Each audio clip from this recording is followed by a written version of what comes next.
got way too many feels, way too much emotion, I don't even know what's real. I just say fuck it, keep on going. I get deeper, yeah, I feel I'm rolling, I can see you, yeah, I see you. I don't know, I think I'm rolling, yeah, it's way too many feels. I mean, no worries, why are you not bringing it up to record?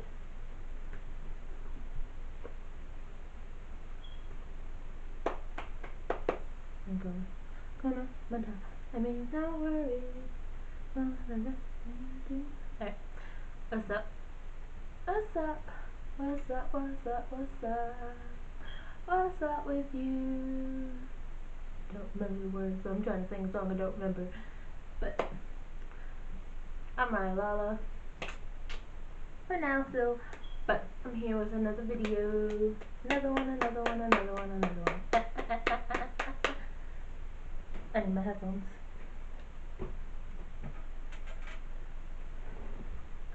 I'm here with another reaction, and this time, I'm doing 5 horror stories, animated horror stories, so let's see if it scares me. It's just funny because I don't like to be scared, but it's weird because I was paid to be scared. You know how we paid to go to haunted houses and stuff. But let's just get right into the video.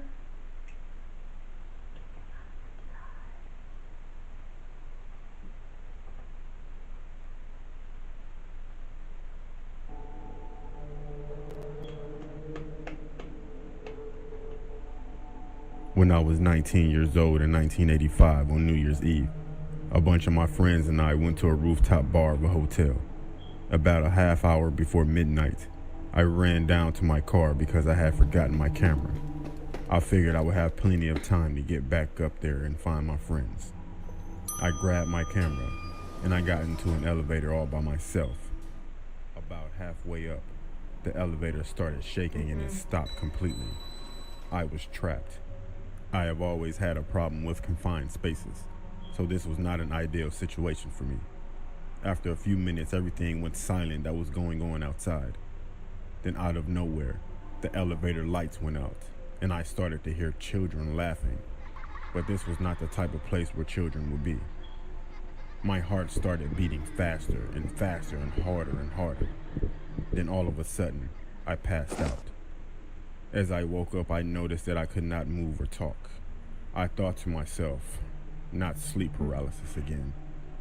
Then the lights started to flicker on and off, and then all of a sudden, I see a black figure to the left of me, in the corner of the elevator, crouching down, smiling at me.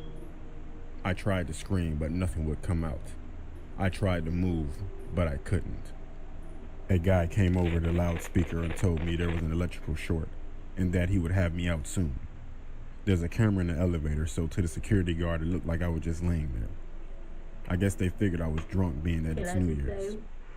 Kind of what he described as a sleep paralysis.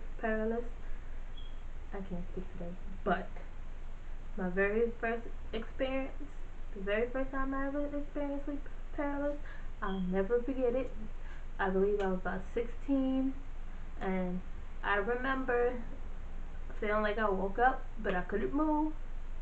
But yet, I could literally like see somebody on top of me, choking me. Like, I'll never forget the face that I saw. That's like probably the only time I actually saw something.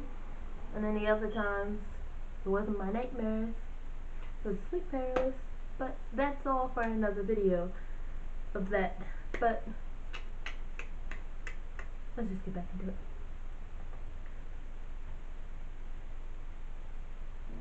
Anyways, every attempt to scream or move, that figure would just start laughing at me and pointing.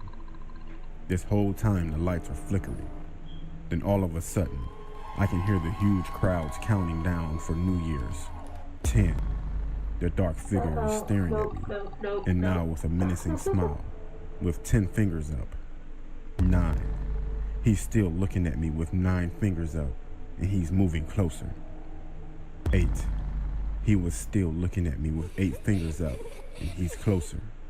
7. The same thing. 6. The same thing. 5. The same thing.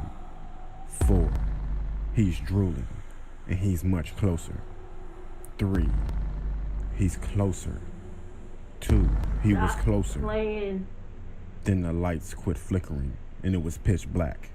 Then all of a sudden, outside went silent again. I felt breathing in my right ear. And then out of nowhere I hear 1. I couldn't breathe. The light started to flicker again, and then a figure was on my chest. And all of a sudden it was gone.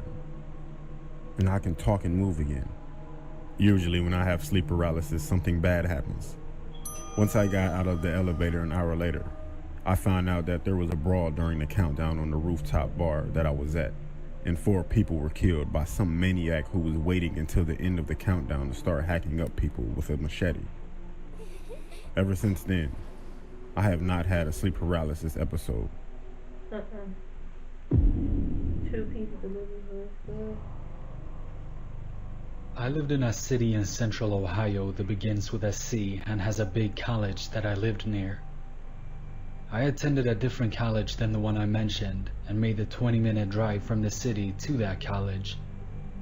I also worked nights as a pizza delivery man in the city and the surrounding suburbs.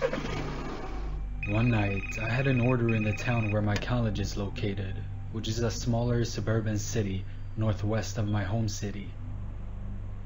Now, this call occurred during what my coworkers and I refer to as the dead hour, which is just before the shop closed at 1 in the morning. I begrudgingly took the pizzas, got in the car, and plugged the address into the GPS. I noticed that the house was located off on a back road in what looked like a sparsely populated area. Not thinking much of this, I drove up Route 315 to I-270 East and exited. After passing through downtown, the cemetery, and the college, I drove through some subdevelopments and then onto a smaller road where the house was located. The GPS notified me that I had arrived to my destination, but to my surprise, the house was boarded up. I noticed that there was a small shed in the back of the house that had a small window. There was a flickering light in the window. At this point, almost every red flag had gone off in my head, but I knew my hard-ass boss would be pissed if I wimped out on this delivery, so I proceeded towards the shed. My life is not worth any job. That's what I said. If somebody attempted to rob the store while I was working, I'd be like, "Okay, you want my tips too? Have mine too. Let me just have my life." Sadly, like all money can't be replaced, but my life definitely cannot be replaced. I'm not gonna risk my life for a job that I don't want to be at anyway. I'm just trying to back up. I'm like falling off the bed, but I'm here. Alright. As I got closer to the shed, I heard a rustling in the bushes next to the driveway. I was through that. Then I heard a man whisper, "Here they come, Billy. 45, 45. At that point, a man jumped out of the bushes and 2 other men jumped out of the shed. They were carrying knives and were wearing these long robes and white masks. I made it back to the car just in time. One of the assailants managed to slip my arm. As I escaped, I could see the assailant standing in the middle of the road looking pissed. I probably drove 90 miles per hour on the way back. When I got to the shop, everyone looked shocked. After explaining everything to them, we contacted the police and dispatched a few officers to the house. When they got there, the assailants were gone. They found some drug paraphernalia in the shed, and some ropes and some weird torture equipment. Not me. Not I. Not I. Not me. That's why I said, like, if they're delivering late at night, and especially if it's like some type of like shady area, it's not even shady. can't even say, you can't always judge a book by a cover because it could look shady, but there's nothing wrong with it, and then something could look perfectly fine, and some could be wrong with it. I just feel like sometimes you might need an extra person in the car, or let them. I'm against weapons anyway, but let the delivery drivers be able to protect themselves, because so many delivery drivers have lost their lives because of stupid people. That's why in New York, delivery drivers don't come to your door half the time. You gotta meet them at the car. Sometimes they meet you like just like in the front, but where people could still see them. They don't go they don't go to apartment buildings no more. None of that. You gotta come down to them. But let's just get back into the video.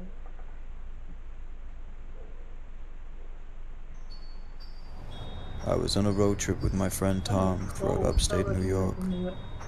On our second night of driving, we were taking some peaceful back road through the woods because we were tired of the noisy highway. So as we were driving down this narrow, dilapidated road, Tom suddenly really needed to use the bathroom. I asked him if he could hold it, but he said that if he held it any longer, his bladder would explode. So I just sighed and tried to find like a gas station or something. Guys literally just pee anywhere. There was nothing to be seen though. So I was thinking about pulling over and letting him piss in the woods, but finally I saw lights cutting through the darkness up ahead. It was a 7-Eleven, thank God. Before I'd even parked the car, Tom flew out the door and raced inside. I realized while waiting in the dark car I was actually hungry, so I pulled out some change from my pocket. It would at least be enough for a bag of crappy Cheetos I or plan something. for a road trip and don't have So money then I on went me. inside. Need road trip snacks. As I was walking through the store examining everything on the shelves, I felt a tingly feeling on my neck, like I was being watched. I turned around and saw a bearded man in a yellow suit casually slip into the other aisle. I rolled my eyes, picked up a bag of Cheez-Its, purchased them, and walked out back to my car, looking at the dark woods behind the 7-Eleven. Tom had been gone forever, so I texted him and he told me he was just finishing taking a huge shit, which was classic Tom. I was just crunching on my Cheez-Its when I heard somebody go, psst, psst. I ignored it. I quickly looked around but saw nobody. Over here. Finally I spotted a man peeking his head around a tree in the dark woods. His face was all dirty and he had glassy eyes. We stood staring at each other for what seemed like the longest time, until he said, "Come over here. I want to show you something." Hell no. I got in my car and locked the doors, texting Tom to hurry the fuck up. I told him there was a creepy weirdo outside the car and he was all like, I would have parked "Alright, be in right over." front of the building where people can see. Later on, he walked out the doors and climbed into the car, and I hit the gas to get as far away from that fucking place as possible. As we were driving, I looked back one last time in the rearview mirror and saw 3 cloaked, bulky men standing in the trees surrounding the 7-Eleven. Needless to say, I still have no idea what the hell was going on at that place, nor do I ever want to find out.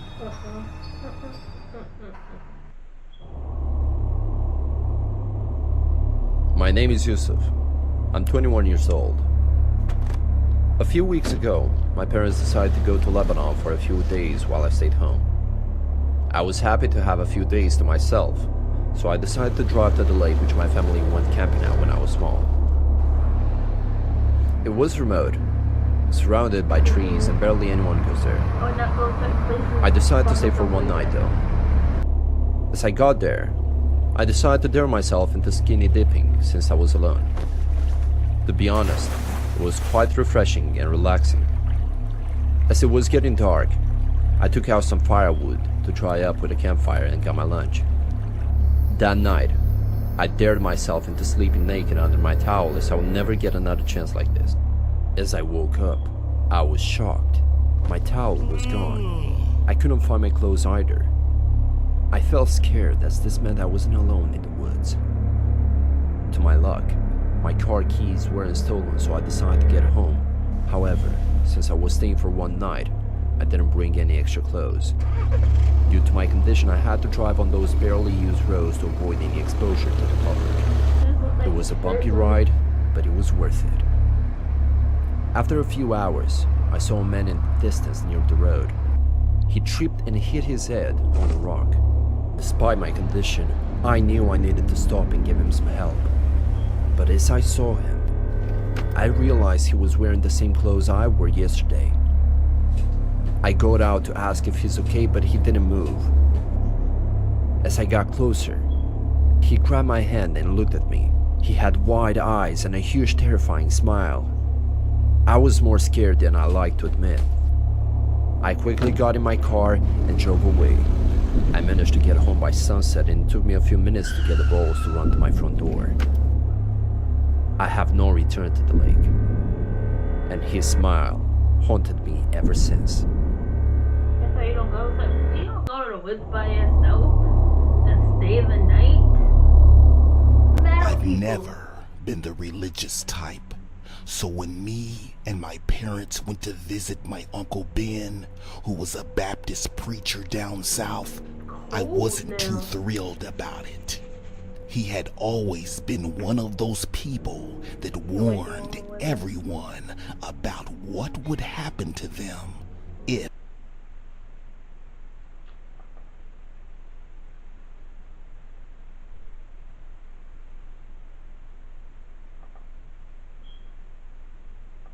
honest, I thought it was a load of crap.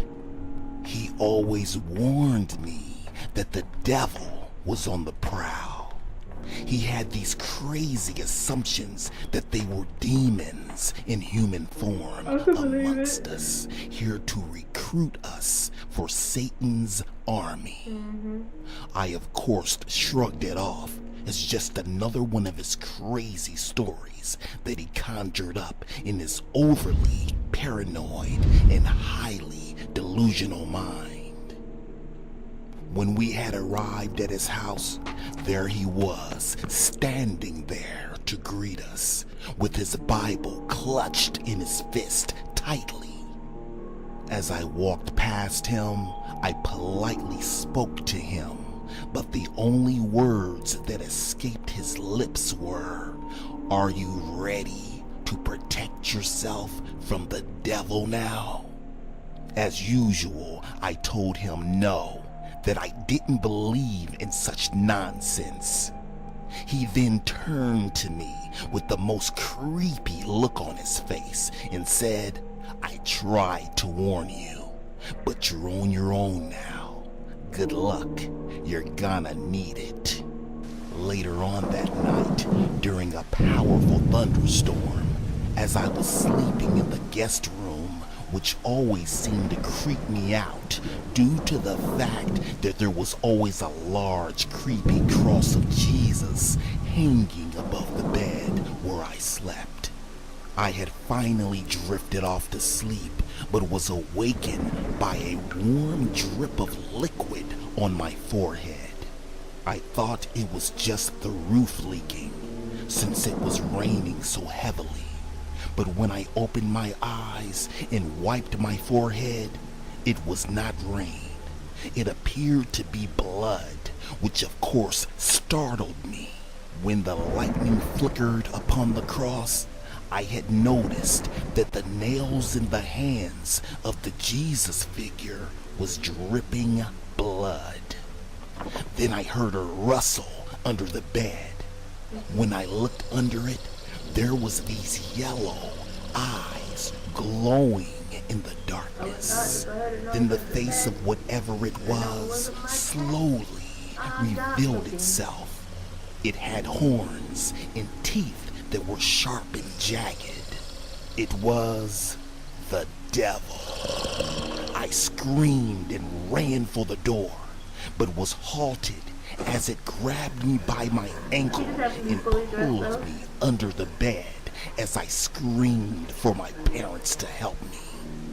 When they ran into the room and turned on the lights, it had vanished quickly into thin air. I then ran into the arms of my parents breathlessly as my sobbing echoed throughout the room. The next day, in the car, on the ride home, my parents tried to convince me it was just a nightmare, but the red handprint on my ankle proved otherwise. I hate when parents just try to brush it off.